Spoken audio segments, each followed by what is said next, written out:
stuffed toys and plushies were never something I collected, and I only ever had a handful of them. The only one I still have stored away somewhere is a koala I got from Busch Gardens when I was 4 or 5. I got it in Florida, where my mom had taken me to visit Disney World. My father had sadly passed away not long before, and the vacation helped take my mind off the loss. I got to eat in the castle where the butter was shaped like Mickey, and I even had a private dinner with a mascot who used their gloved hand to stuff my mouth full of mac and cheese. That's what my little cuddly koala is to me. A flashback to that time in my life whenever I see it. My little sister had a stuffed bear called Almond, which she pronounced Almond when she was growing up, and I remember him being treated like the avatar of an imaginary friend. He was a member of the family, and we'd all panic whenever he was accidentally left somewhere. He couldn't just be replaced if we lost him. He was like a person. Me and everyone around me always treated stuffed toys as a special thing that you should form a significant attachment to individually.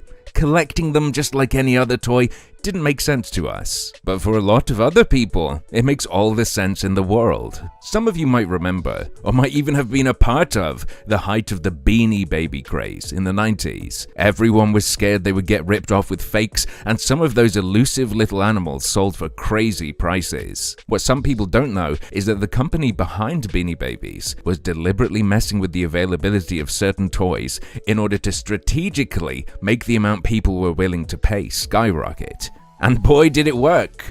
For a while, at least. Even though that true Beanie Baby madness died down a long time ago, there's clearly still a demand for soft, cute collectibles. And that's where today's toy comes in. Boom! Cutetitos. Unroll a furry friend. This is quite big, I can barely fit it in the camera. I mean, it's not massive in person, but you know what I'm saying. Which Cutito will you unwrap? I don't know, and that's part of the surprise. I've never had a stuffed toy blind bag before. Even as a kid, it was always plastic figures or, trading cards like Pokemon where you didn't know what you'd get. These come in 3 rarities: mild, medium, or spicy. Which one will mine be? Probably mild, knowing my luck. Each one comes with a collector card telling you what you've got, which is nice. You don't have to go looking it up, and there will be no doubt as to what you have acquired. It's still kind of weird to me to see all these social media links all over toys, because when I was a kid, that wasn't a thing. At most, you'd just see a website. Is there any one I want in particular? You can get a dog, elephant, koala, parrot. I think I'll just be happy with whatever I get. Getting that narwhal that's on the back would be pretty cool. Narwhalito. Now, I've left this footage in for your entertainment, but these are not easy to open. You can't even pull them apart. There is no tear tag or anything like that. So, be advised, you will need something like a pair of scissors. Just make a little snip here and try not to cut the toy, and we're in. From that point, you can just pull it across like any other toy. Would be nice if they put a little, easy open tab, but hey, whoa! It's so soft. Maybe I'm being unfair, but because it's a blind bag, I was expecting it to be a little bit lower quality than something you'd buy off the shelf and maybe rough, but no, this feels like some sort of cloud soft baby luxury blanket. They've even got the bit of foil at the bottom, so it's like a burrito you'd get from a van. I'm almost tempted to take a bite. The foil, of course, besides helping it look like a burrito, is what is hiding our toy. So here we go. Have you made a guess what you think it's going to be? It is... I'm not sure. An otter?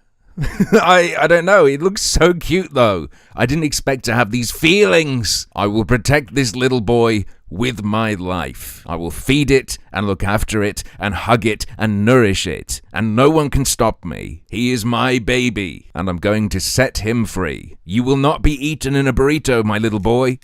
Now, we've got to find that card to tell what he is, or I could look it up, but I'm not seeing... Oh, there it is. I can feel it on my finger.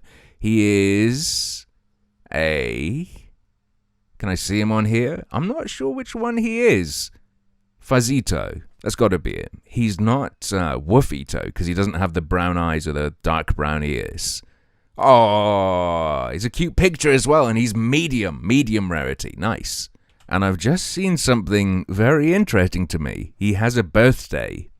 and his birthday is November 17th, which is actually my birthday. Exactly. He's a Burrito too, so he's a bear. And bear is a nickname my family has for me. Either this is incredible luck, or the toy makers know who I am and are trying to send me a message.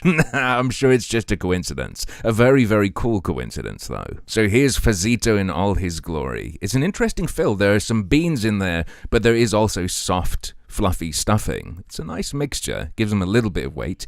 There's his cutie mark. Wait, it's not a cutie mark. My Little Pony, don't sue them. It's a spiciness meter. The texture feels amazing, and his fluffy tail is lovely too. Not a fan of this tag, it's a bit big. Probably want to cut that off unless you're collecting them. Here you can hear the beans inside a little bit. I've got to say, I am overall very impressed with the quality of this toy. I was not expecting it to be this good. And the only thing I could maybe say is they are designed to be held laying down inside their burrito. So they won't sit up properly. They'll always look a bit weird in any position but laying down. But hey, maybe you like that. Maybe you want a nighttime friend to put on your bedside table and have them sleeping next to you. You know what? I was wrong to suggest that collectible plushies like this are always less special than one you've carefully chosen for a reason. I still don't find the idea of getting every last one appealing, but if you get a blind bag like this and you just plan on having one or two, it's almost like the toy's choosing you. Maybe that sounds silly,